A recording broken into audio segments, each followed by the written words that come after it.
والصلاة والسلام على أشرف الأنبياء والمرسلين وعلى آله وأصحابه أجمعين ومن تبعهم بإحسان إلى يوم الدين. يا أيها الذين آمنوا اتقوا الله حق تقاته ولا تموتن إلا وأنتم مسلمون. يا أيها الناس اتقوا ربكم الذي خلقكم من نفس واحدة وخلق منها زوجها وبث منهما رجالا كثيرا ونساء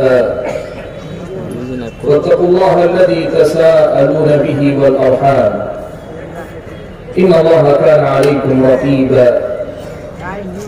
يا أيها الذين آمنوا اتقوا الله وقولوا قولا سديدا يصلح لكم أعمالكم ويغفر لكم ذنوبكم ومن يطع الله ورسوله فقد فاز فوزا عظيما. أما بعد فأعوذ بالله من الشيطان الرجيم. بسم الله الرحمن الرحيم. إنا كل شيء خلقناه بقدر.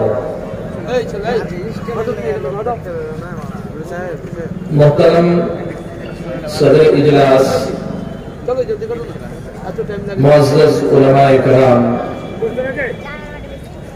بزرگوں، نوجوان بھائیوں اور پردہ نشین خواتین اسلام، آج کے اس اجلاس میں مجھے قضاء و قدر یعنی ایمان بالقدر تقدیر پر ایمان کے مسئلے پر گفتگو کرنے کے لیے کہا گیا ہے. مسائل اور تفصیلات بہت ساری ہیں اور میرے پاس جتنا وقت ہے اس وقت میں سارے مسائل کا احاطہ کرنا ممکن نہیں ہے، لیکن میں کوشش کروں گا کہ ایمان بالقدر یا تقدیر پر ایمان لانے کا مطلب کیا ہے اور اس ایمان سے متعلق کچھ باتیں جو ہمارے سماج اور معاشرے میں پائی جاتی ہیں ان کی طرف آپ حضرات اور خواتین کے توجہ پھیر کر اپنی گفتگو کو سمیٹ لو. حاضرین گرامی، سب سے پہلی بات جو ہم اور آپ کو ایک مسلمان کی حیثیت سے جاننی چاہیے وہ یہ کہ ایک مسلمان کے طور پر ہمیں جن باتوں پہ ایمان لانے کا حکم دیا گیا ہے ان میں سے ایک اہم بات تقدیر بھی ہے کہ اچھی اور بری تقدیر اللہ تعالیٰ نے پہلے سے لکھ کے رکھی ہے.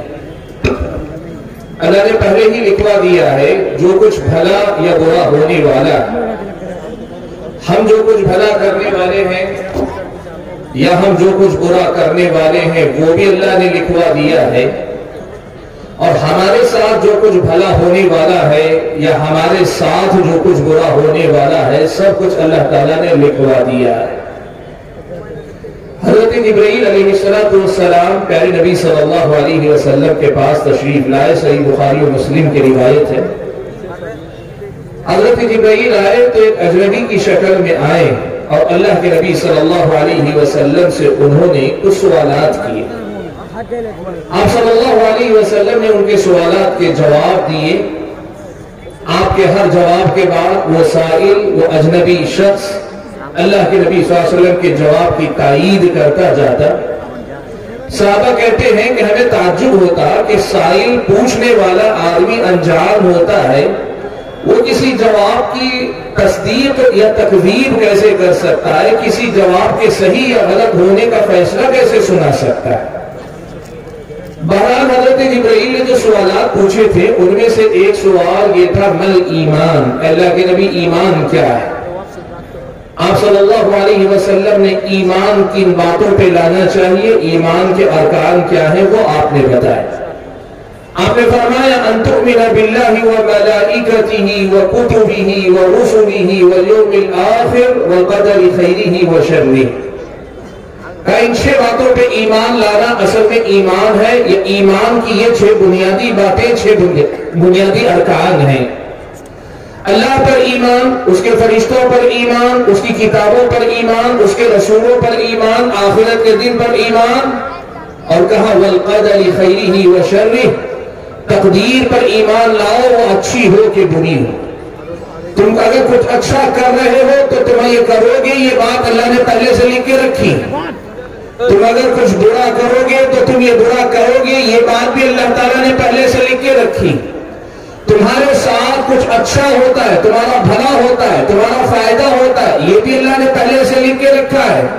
اور اگر تمہارے ساتھ کچھ برا ہوتا ہے تو اللہ تبارک و تعالیٰ نے وہ بھی لکھ کے رکھا ہے کہ تمہارے ساتھ کب کیا برا ہونے والا ہے۔ اس بات پر ایمان لاؤ کہ تم بعد میں آئے ہو، تمہارے اعمال بعد میں آ رہے ہیں، تمہارے حالات بعد میں آ رہے ہیں، تمہارے ساتھ جو کچھ ہو رہا ہے یہ اب ہو رہا ہے، آج ہو رہا ہے، کل ہوگا، اس زمانے میں ہو رہا ہے، اگلے زمانے میں ہوگا، لیکن اللہ نے یہ بات بہت پہلے سے لکھ کے رکھی ہے۔ اور جو اللہ نے لکھ دیا ہے نا، اس کے خلاف یہاں ذرا برابر بات ادھر ادھر نہیں ہوتی، نہیں ہو سکتی۔ اس بات پر ایمان لاؤ، یہ ایمان کا چھٹا رکن ہے، ایمان کے ارکان میں سے چھٹی بات ہے۔ وَتُؤْمِنَ بِالْقَدْرِ خَيْرِهِ وَشَرِّهِ، تقدیر پر ایمان لاؤ کہ تقدیر اچھی ہو یا بری ہو، بہرحال اللہ تعالیٰ نے لکھ رکھی ہے، پہلے سے لکھوائی ہے، اس بات پر ایمان لاؤ۔ حاضرین گرامی، معلوم یہ ہوا سب سے پہلا مسئلہ کہ تقدیر پر ایمان لانا یہ رکن ایمان ہے۔ اس پر ایمان لائے بغیر ایک آدمی کا ایمان مکمل نہیں ہوتا اور ایمان قابل قبول نہیں ہوتا۔ بلکہ آپ یہ بات جان لیں، اگر کوئی آدمی تقدیر کا انکار کرتا ہے، ایمان نہیں لاتا ہے، نہیں مانتا کہ اللہ نے پہلے سے لکھ کے رکھا ہے، نہیں مانتا کہ جو کچھ وہ کر رہا ہے یا جو کچھ اس کے ساتھ ہو رہا ہے سب پہلے سے لکھ کے رکھا ہوا ہے، تو پھر یہ نہ ماننا آدمی کو دائرہ اسلام سے باہر نکال دیتا ہے۔ سنن ترمذی کی روایت میں نبی علیہ السلام نے یہی بات بیان فرمائی، وہ بندہ مومن نہیں ہو سکتا جو آدمی اللہ تعالیٰ کی لکھی تقدیر پر ایمان نہ لائے۔ صحیح مسلم کے مقدمے میں ایک واقعہ ہے، بصرہ میں تقدیر کا انکار کرنے والا یہ گروہ پیدا ہوا۔ کون ہے یہ بات میں آپ کی سمجھ میں آئے گا۔ تقدیر کا انکار کرنے والا یہ گروہ پیدا ہوا جو یہ کہتا تھا کہ وَأَنَّ الْأَمْرَ أُنْفٌ، کہ بندے پہلے سے کوئی چیز اللہ نے تقدیر میں لکھ کے نہیں رکھی، بندہ عمل کرتا ہے، پھر اس کے بعد اللہ کو پتہ چلتا ہے، پھر اس کے بعد اللہ تعالیٰ بندے کے اعمال نامے میں اسے لکھواتا ہے۔ تقدیر نام کی کوئی چیز پہلے سے لکھ کے نہیں رکھی ہے۔ ایک بدعت تھی، یہ گمراہی تھی، تقدیر کا انکار تھا۔ دو صحابہ سے فتویٰ پوچھنے کے لیے آئے، حضرت عبداللہ ابن عمر رضی اللہ تعالیٰ عنہ سے ان کی ملاقات ہو گئی۔ پوچھا آپ کا کیا خیال ہے؟ کچھ لوگ ہمارے علاقے میں ایسے ہیں جو یہ کہتے ہیں کہ پہلے سے کوئی چیز لکھی نہیں ہوتی، بندہ اپنی مرضی سے کرتا ہے، تب جا کے اللہ کو پتہ چلتا ہے، تب جا کے اعمال نامے میں وہ عمل لکھا جاتا ہے۔ ایسی بات کرنے والے کے بارے میں آپ کیا فرماتے ہیں؟ ایسا ایمان اور عقیدہ رکھنے والے کا کیا مسئلہ ہے؟ حضرت عبداللہ ابن عمر رضی اللہ تعالیٰ عنہ نے دو باتیں کی۔ پہلی بات تو یہ بتا دیا، کہا جب واپس لوٹ کر جاؤ نا تو جتنے ایسے لوگ ملے یہ جو تقدیر کا انکار کرنے والے ہیں، ان کو جا کے یہ بات بتا دینا، انا بریء منہم وہم براء منی، میں ان سے بری ہوں، وہ مجھ سے بری ہے، میرا ان سے کوئی تعلق نہیں اور ان کا ہم سے کوئی تعلق نہیں۔ یعنی ایمان تقدیر پر نہ ہو تو وہ ایمان نہیں۔ اگر کوئی آدمی تقدیر کا انکار کرے تو وہ مسلمان نہیں۔ اگر کوئی تقدیر کے معاملے میں اپنی بات کہے، قرآن و سنت میں جو بات کہی گئی ساری باتیں اللہ نے پہلے سے لکھ کے رکھی ہیں، ان باتوں کا انکار اگر کرے تو وہ آدمی مسلمان نہیں۔ یہ بات جا کے پہلے اسے سنا دینا اور پھر اس کے بعد اپنی بات کی تائید کے لیے دلیل کے طور پر یہی حدیث جبرائیل، یہ جو اللہ کے نبی صلی اللہ علیہ وسلم سے حضرت جبرائیل نے سوال پوچھا تھا اسے پڑھ کر سنایا۔ دیکھو اللہ کے نبی نے کہا ایمان نام ہی اس بات کا ہے کہ وَتُؤْمِنَ بِالْقَدْرِ خَيْرِهِ وَشَرِّهِ، کہ تقدیر اچھی ہو کہ بری ہو اس پہ ایمان رکھو کہ یہ پہلے سے اللہ تعالیٰ نے لکھ کے رکھا ہوا ہے۔ بھائی اس سے معلوم یہ ہوا کہ تقدیر پر ایمان لانا یہ اصل میں ہمارے اور آپ کے مسلمان ہونے کے لیے ضروری ہے۔ میرے بھائیوں، گفتگو کو آگے بڑھانے سے پہلے ایک مسئلہ میں آپ حضرات کے سامنے ذکر کر دیتا ہوں، آج اس مسئلے کو آپ سمجھ لیں۔ تقدیر پر ایمان کیا ہے؟ تقدیر پر ایمان کا فائدہ کیا ہے؟ یہ تقدیر پر ایمان کا اتنا اونچا مقام کیا ہے؟ بھائیوں، امام احمد بن حنبل رحمۃ اللہ علیہ تقدیر کے بارے میں کہا کرتے تھے کہ القدر قدرت اللہ، تقدیر کا معاملہ اصل میں اللہ تبارک و تعالیٰ کی قدرت، اس کے کمال قدرت کا اظہار ہے، اللہ تبارک و تعالیٰ کی قدرت کا بیان ہے، اللہ تعالیٰ کی قدرت کا تذکرہ ہے۔ تقدیر پر ایمان کا مطلب یہ ہے کہ اصل میں آپ اللہ تبارک و تعالیٰ کے عظمت، اس کی کبریائی اور اس کے کمال قدرت کا اعتراف کر رہے ہیں۔ وہ کیسے؟ ذرا آج آپ یہ سمجھیے، آپ اور میں آج پیدا ہوئے، اور آپ اپنے آپ کو بھی اپنی جگہ پہ رکھیے، میں اپنی جگہ پہ اپنے آپ کو رکھتا ہوں۔ آج میں پیدا ہوا، میرا پیدا ہونے سے پہلے نہیں، آسمان و زمین کے بنائے جانے سے 50,000 سال پہلے، آسمان و زمین کے پیدا کرنے سے 50,000 سال پہلے اللہ تعالیٰ نے لکھوا دیا ہے جو کچھ کے آخرت تک ہونے والا۔ دنیا میں جو کچھ ہوگا نا، ساری دنیا کے، اور بڑی بڑی باتیں نہیں، صرف بڑے بڑے حادثے نہیں، بڑے بڑے واقعات نہیں، ہر انسان کی زندگی کی تفصیلات، باریکیاں، جزئیات، حتیٰ کہ یہ بات یاد رکھیں، آپ اس وقت میں اور آپ یہاں بیٹھے ہوئے ہیں، شاید کل ہمیں بھی نہیں معلوم تھا کہ بالتحدید بالکل اس وقت ہم یہاں رہیں گے، شاید ہمیں نہیں معلوم تھا، لیکن آسمان و زمین کے پیدا کیے جانے سے 50,000 سال پہلے اللہ نے لکھ دیا تھا۔ میں آج یہاں بیٹھ کر گفتگو کر رہا ہوں گا، آپ یہاں بیٹھ کر گفتگو سن رہے ہوں گے۔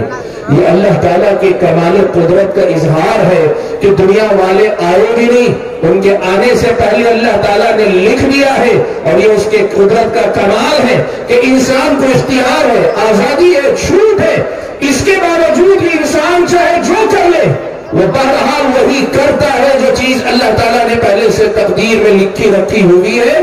سوچ کر دیکھیں وہ رب قدیر کیسی قدرت والا رب ہے، وہ قدرت رکھنے والا کیسا معبود برحق ہے کہ جس نے نہ صرف یہ کہ کائنات کو بنایا، کائنات کا نظم بنایا، یہاں کی مخلوقات کی ایک ایک بات کو اللہ نے پہلے سے لکھوا دی۔ وہ کرنے والے بھی نہیں آئے، ان کے کام بھی ابھی وجود میں نہیں آئے، اللہ نے پہلے سے لکھوا کے رکھ دیا۔ اب پوری کائنات کے ہر چھوٹے چھوٹے خطے میں معمولی سے معمولی انسان کے حرکات و سکنات، اس کی اپنی گفتگو، اس کی نیکیاں، اس کی برائیاں، اس کا ہر کام عین اس کے مطابق ہوتا ہے جیسا کہ اللہ تعالیٰ نے پہلے سے لکھ کے رکھا ہوا ہے۔ سوچو اللہ تعالیٰ کی کیسی عظمت ہے۔ آج اگر میں آپ کو بتاؤں، کامیاب سے کامیاب انجینئر بھی اگر کوئی بلڈنگ کوئی عمارت بنانا چاہتا ہے نا، بڑے سے بڑا پروجیکٹ دنیا کا، آپ معلوم کر کے دیکھ لیجئے، وہ چھوٹی سی ایک عمارت بناتا ہے، جب پلان بناتا ہے، پلان بنانے کے بعد جب عملاً تعمیر کرنے کی طرف آتا ہے نا، وہ کم سے کم چھوٹی موٹی تبدیلیاں کرنے پہ مجبور ہوتا ہے۔ اپنا بنایا ہوا پلان ہے، اور پلان کے مطابق ہی ساری عمارت کھڑی ہوتی ہے، لیکن تعمیر کے دوران انسان کو لگتا ہے کہ نہیں، شاید اس کے بجائے ایسے کر لیتا تو بہتر ہوتا، اس کو ہٹا دو، اس کو بڑھا لو، اس کو گھٹا دو۔ انسان اپنے پلان میں تبدیلی کرتا جاتا ہے۔ یہ بتاتا ہے کہ باکمال ہو کر بھی تم بہرحال کمزور ہو، تمہارے پلان میں کمزوری ہے، لیکن یہ اللہ تعالیٰ کا کمال قدرت ہے کہ آسمان و زمین کے پیدا کرنے سے 50,000 سال پہلے اللہ تعالیٰ نے جو بات لکھ دی، آج اس میں حرف برابر تبدیلی کی ضرورت نہیں رہتی، اور دنیا والے سارے اپنی مرضی اور اختیار سے اپنے اپنے کام کرتے ہیں۔ نیکی آپ اپنے اختیار سے کر رہے ہیں، آپ گناہ کر رہے ہیں اپنے اختیار سے کر رہے ہیں، لیکن اس کے باوجود آپ اپنے تقدیر کے فیصلے سے باہر نہیں ہو پاتے۔ سوچو وہ رب قدیر کیسی قدرت والا ہوگا۔ اسی لیے امام احمد بن حنبل رحمۃ اللہ علیہ نے کہا، القدر قدرت اللہ، تقدیر اللہ تعالیٰ کی قدرت ہے۔ تقدیر پر ایمان لانا دراصل اللہ تبارک و تعالیٰ کے کمال قدرت کا اعتراف کرنا، تقدیر پر ایمان لانا دراصل اللہ تبارک و تعالیٰ کی قدرت کو تسلیم کرنا، اور یہ ماننا کہ اللہ تجھ سے زیادہ بہتر منصوبہ رکھنے والا، بنانے والا، دنیا کے لیے نظام دینے والا کوئی نہیں، اور اس کے مطابق چلانے والا کوئی نہیں، تجھ سے زیادہ باریک بھی کوئی نہیں، تجھ سے زیادہ جانکار کوئی نہیں۔ اللہ تبارک و تعالیٰ کی ان صفات پہ ایمان لانا ہے حقیقت میں۔ بھائیو، اسی لیے بات یاد رکھو کہ تقدیر پر ایمان یہ دراصل اللہ تبارک و تعالیٰ پر ایمان کو مضبوط کرتا ہے، اور اللہ تبارک و تعالیٰ پر ایمان کو ایک طرح سے تقویت عطا کرتا ہے۔ بھائیو، سوال یہ پیدا ہوتا ہے کہ جو تقدیر پر ایمان لانا ہے، اللہ تعالیٰ کی تقدیر، اللہ نے جو لکھ کے رکھا ہے تقدیر میں، اس پہ ایمان لانا، اس کا کیا مطلب ہوتا ہے؟ دو تین باتیں میں آپ کو نقطے کی شکل میں، پوائنٹس کی شکل میں بتا دیتا ہوں۔ پہلی بات دیکھیے، پہلے نبی صلی اللہ علیہ وسلم نے بیان فرمایا كتب الله مقادير الخلائق قبل ان يخلق السماوات والارض ب50,000 سنة، آسمان و زمین کے پیدا کرنے سے 50,000 سال پہلے اللہ تعالیٰ نے مخلوقات کی تقدیر لکھ دی۔ آپ جانتے ہیں انسان کو اللہ نے زمین پیدا کر کے فوراً انسان کو یہاں نہیں بسایا، آسمانوں کو پیدا کر کے فوراً اللہ نے انسانوں کو نہیں بسایا، یہاں اللہ تعالیٰ نے پہلے جنوں کو بسایا، دوسری مخلوقات کو بسایا، انسان کا نمبر تو بعد میں آیا۔ انسان تو دور کی بات، آسمانوں زمین کے پیدا کیے جانے سے 50,000 سال پہلے اللہ کے نبی نے فرمایا اللہ نے تقدیر لکھوا دی ہے۔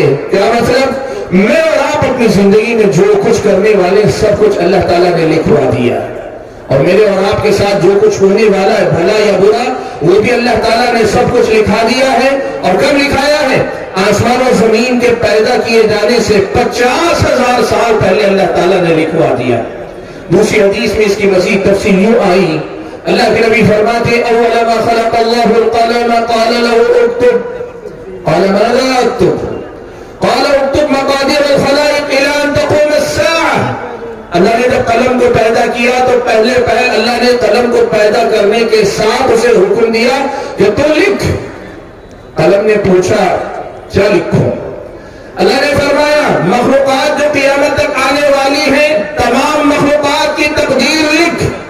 کیا مطلب؟ یہ مطلب نہیں ہے کہ قلم کو حکم دیا تم اپنے طور پہ جو چاہے لکھ، نہیں، اللہ تعالیٰ نے جو چاہا کہ لکھا جائے، قلم کو حکم ہوا وہی لکھ، اور اللہ کے حکم کے مطابق، اللہ کی مرضی کے مطابق، اللہ کے فرمان کے مطابق قلم لکھتا گیا۔ اور انسانوں کے آنے سے پہلے یہ پورا جو تفصیل اللہ نے لکھوا دی کہ اب یہ دنیا بسے گی، دنیا بس کر دنیا میں کیا کچھ ہوگا، کتنے فتنے آئیں گے، کتنے نیک لوگ آئیں گے، کتنے بڑے لوگ آئیں گے، کون کیا اچھائیاں کرے گا، کون کیا برائیاں کرے گا، یہ سب اللہ تعالیٰ نے پہلے سے لکھ کے رکھ دیا اور بتا دیا۔ تم جو چاہے زور لگا لو، میرے یہ جو فیصلے ان سے باہر نہیں نکل پاؤ گے۔ یا معشر الجن والانس ان استطعتم ان تنفذوا من اقطار السماوات والارض فانفذوا لا تنفذون الا بسلطان۔ اللہ نے فرمایا اے جن و انس کی جماعت، میری بادشاہت، میری سلطنت، میرے اختیار، میرے اقتدار سے باہر اگر نکل سکتے ہو تو نکل کے دکھاؤ، نہیں نکل پاؤ گے، میری سلطنت کے اندر ہی رہو گے۔ تقدیر اصل میں اسی کمال قدرت کا، کمال اختیار کا، اللہ تعالیٰ کے اقتدار کا، اللہ کی بادشاہت کا، اللہ تبارک و تعالیٰ کے انسان کے ایک ایک چیز پر واقف ہونے، اس سے جانکار ہونے یا اس کو جاننے کا اعتراف ہے، اس کا اظہار ہے میرے بھائیوں۔ آپ صلی اللہ علیہ وسلم نے اسی لیے ہم اور آپ کو اس بات کا حکم دیا ہے کہ ہم اللہ تبارک و تعالیٰ کی تقدیر پر ایمان لائیں۔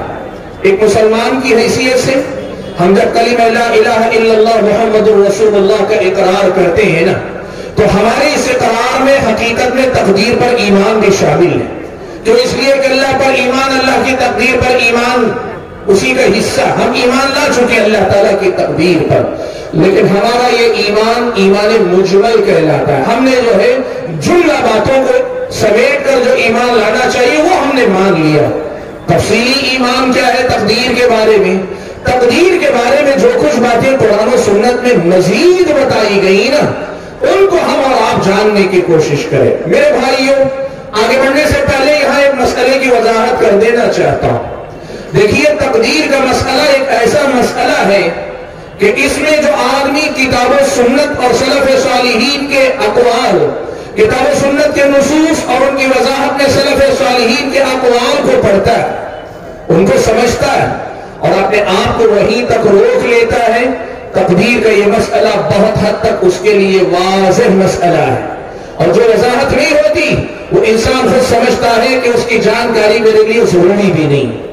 اگر آپ کتاب و سنت کی تعلیمات، قرآن کی آیات، احادیث رسول اور ان کی تفسیر تشریح میں صحابہ تابعین کے جو اقوال آئے ان تک اپنے آپ کو روک لیتے، جتنی تفصیلات تقدیر کے بارے میں آئی ہیں نا، اتنی باتیں ہمارے اور آپ کے اطمینان کے لیے، ایمان کے لیے، اللہ کی تقدیر اور اس کی قدرت کو پہچاننے کے لیے، اللہ تعالیٰ پر کما حق و ایمان لانے کے لیے، اس کی تقدیر کو تسلیم کرنے کے لیے کافی ہے، شافی ہے، اطمینان دلانے والے کہ انسان کا نفس مطمئن ہو سکتا ہے اس بات پر۔